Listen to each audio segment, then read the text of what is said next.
Bonjour à tous, alors aujourd'hui on va apprendre à réaliser la pâte sucrée aux amandes, donc pour réaliser des tartes.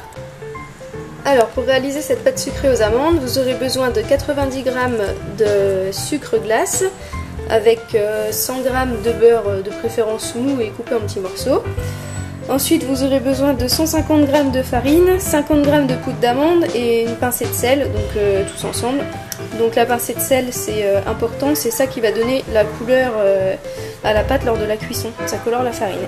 Et donc on aura aussi besoin d'un œuf. Soit du bout des doigts ou avec le robot, on va commencer à sabler le beurre avec le sucre glace. Alors bien sûr cette recette est réalisable à la main ou au robot.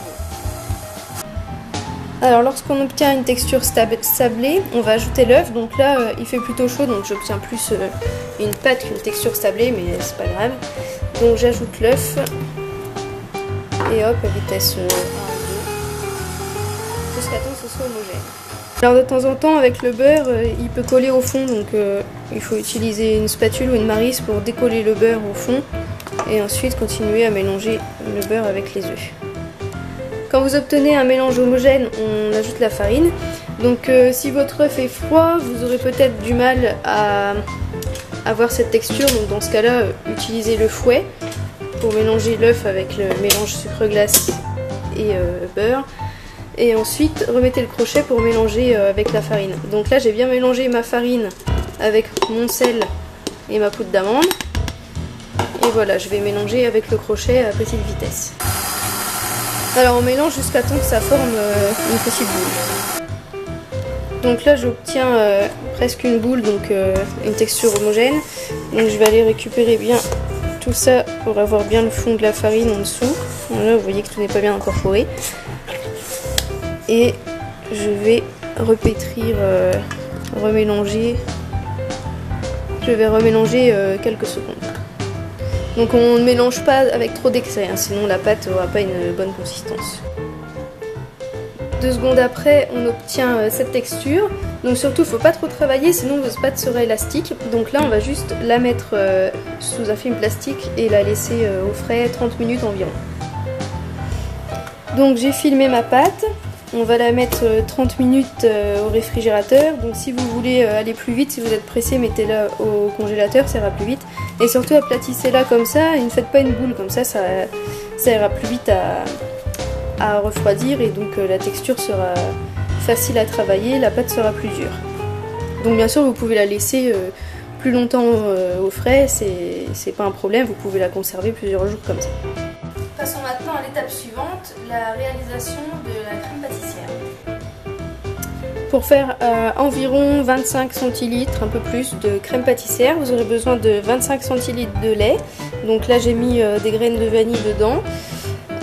Donc vous aurez besoin aussi de 20 g de farine, 60 g de sucre, donc dans le même pot parce qu'on va les mélanger ensemble, un œuf et c'est pas indispensable hein, comme les graines de vanille, donc l'arôme vanille. En fait il faut savoir que les professionnels utilisent de la poudre à flan ou de la poudre à crème, c'est ça qui donne cette couleur jaune à la crème pâtissière. Et donc nous comme on n'en a pas, de l'arôme vanille ça donne une jolie couleur. On va commencer par mettre le lait à bouillir. Pendant ce temps-là, on va bien mélanger la farine et le sucre et quand ça sera bien fait, on ajoutera un petit peu d'arôme vanille et l'œuf. Alors j'ai bien mélangé ma farine avec le sucre. Maintenant je vais ajouter l'œuf et l'arôme vanille.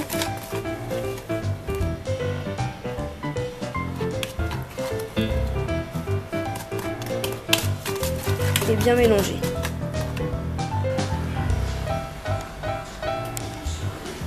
On obtient un mélange homogène, le lait est bouilli donc il va pas tarder à presque sortir de la casserole.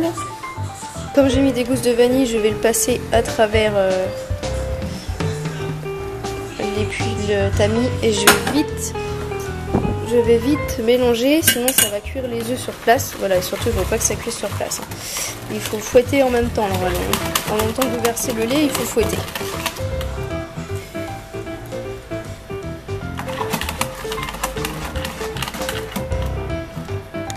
Alors on obtient ça. on va le reverser dans la casserole et remettre sur le feu, avec un feu doux.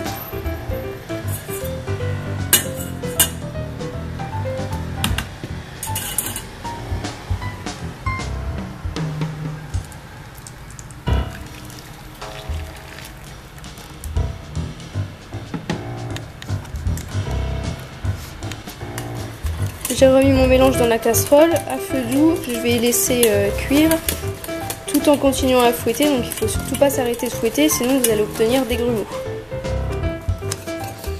La crème commence à bouillir, alors à partir de ce moment, il faut continuer à cuire pendant environ 3 minutes en continuant de remuer. Donc en fait ça va permettre de bien cuire la crème, bien cuire la farine, sinon votre crème aurait un goût de farine. 3 minutes après, ma crème pâtissière est prête. Je l'ai versée dans un récipient propre. On va la filmer au contact de la crème et on va la mettre au frais. Donc vous voyez qu'elle a une couleur pas très belle. Hein. Donc en fait, si vous voulez une crème un peu plus jaune, utilisez seulement des jaunes d'œufs. Donc à la place d'un œuf, vous utilisez 2 jaunes d'œufs. Le récipient est filmé au contact de la crème, je vais la mettre au frais, donc au congélateur pour prendre plus vite, ou alors au réfrigérateur si vous avez le temps de la laisser refroidir.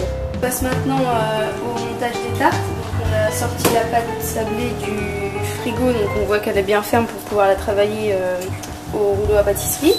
On a ici la crème pâtissière dont on va avoir besoin, donc on va lui donner un coup de fouet bien vigoureux pour la ramollir.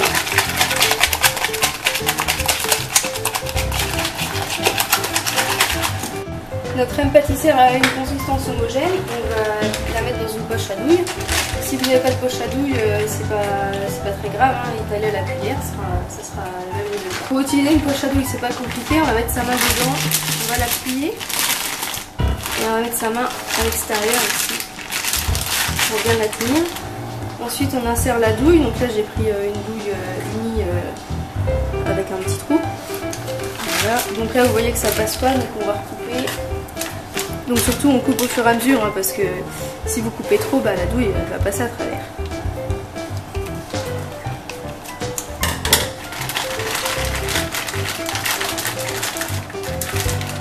On va couper un petit peu.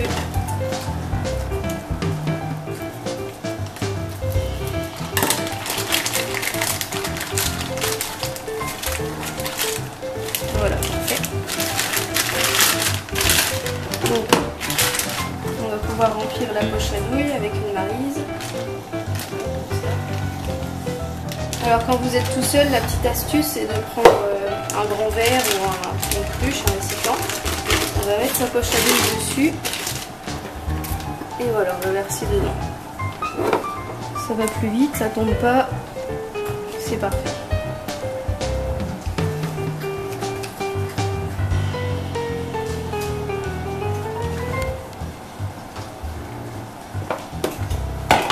Voilà, elle est remplie, je la retire.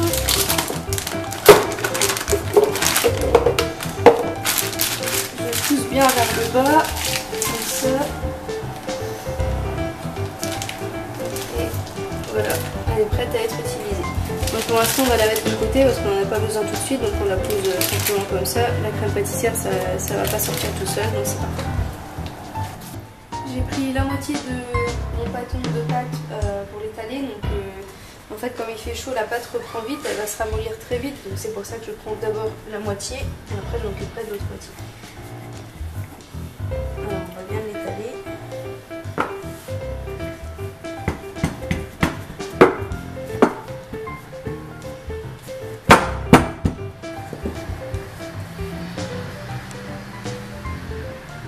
On farine pas trop, juste ce qu'il faut. Donc on l'étale assez finement sur, on va dire, entre 3 et 5 mm.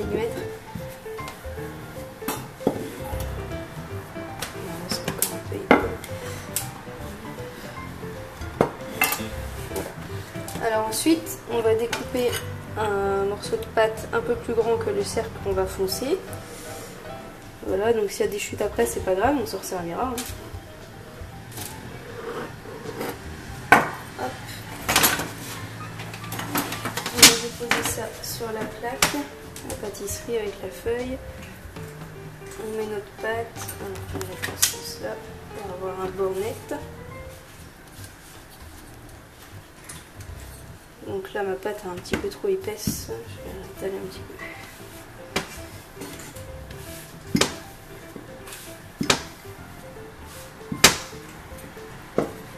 Voilà.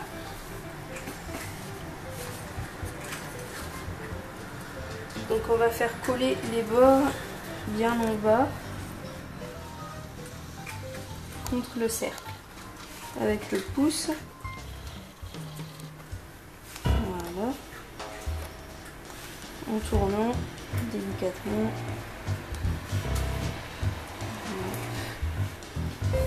Et là, on va enlever le trop plein de pâte avec le rouleau.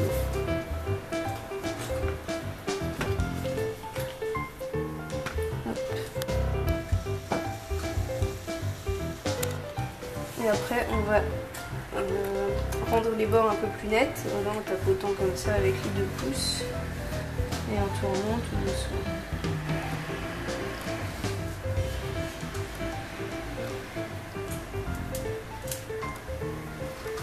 Voilà, on a foncé une tartelette.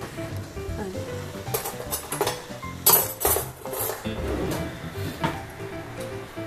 Donc on va bien piquer le fond. Et on va remettre ça au frigo pendant à peu près 15 minutes pour éviter qu'elle se rétracte à la cuisson. Donc pour une grosse tarte, on procède de la même manière. Donc ensuite ici, on va refaire une boule avec notre pâte. Et je vais vous montrer autre chose. Voilà donc. Là c'est pas trop grave si elle est un peu molle, mais sinon c'est quand même mieux de la remettre au frais en attendant qu'elle raffermisse. Voilà, alors là je vais faire une tartelette sans bord. Hop, il suffit de faire ça. Hop. On dépose là, pareil, on pique. Il y a plusieurs manières de cuire vos tartelettes. Donc là on va faire des tartelettes à la myrtille, mais que ce soit des tartelettes à un autre fruit ou au chocolat, je ne sais pas.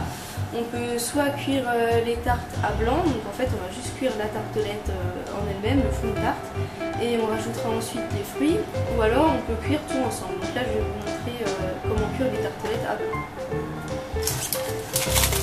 Donc on prend un morceau de papier sulfurisé à la forme du cercle foncé. Hop, on appuie bien sur les bords pour qu'il colle bien aux parois du fond de tarte.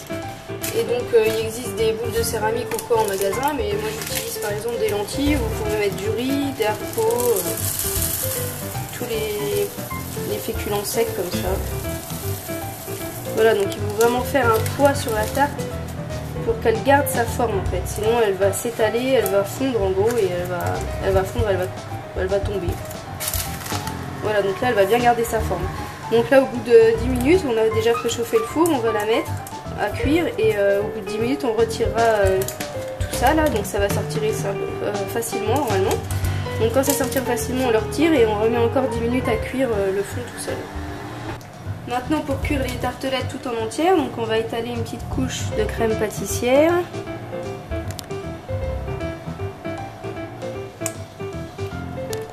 Voilà, plus ou moins selon vos goûts. Ensuite on va mettre les myrtilles ou un autre fruit.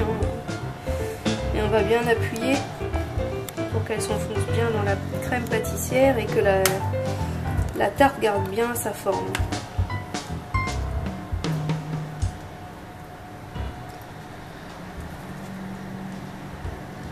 Voilà, soyons généreux.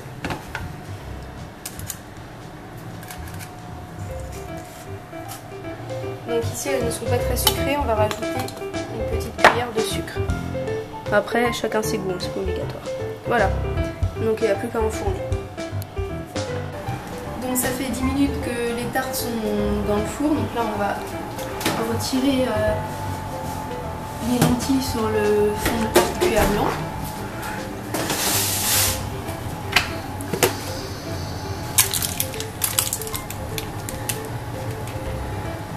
Vous voyez, ça va tout seul.